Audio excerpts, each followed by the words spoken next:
د عثمان ابن عفان باره کې دا راځي ډېر قیمتي صحابي دی د خپل نوم چې د عثمان د پلان نوم عفان د نیکونو می ابو العاص یا ابو العاص الاموي القريشي المدني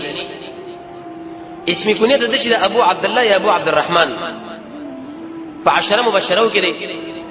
د تبوک په غزا کې تقریبا د 900 خان او 200 اسونه او 22 لک درهم یا اشرفي ورکړي مجاهدین الله شپکسي شورا کې مداو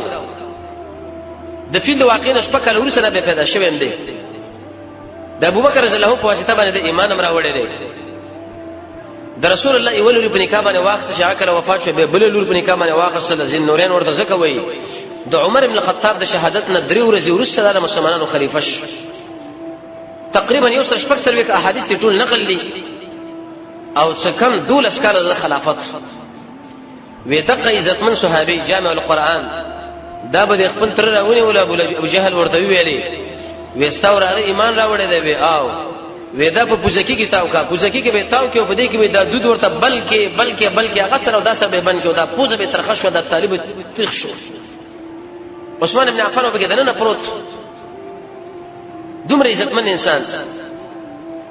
دمنه دا تکلیف دی خلکو تیر کې لیکن هغه هم دا خبره کوله چې الله اکبر الله ډېر لوی دی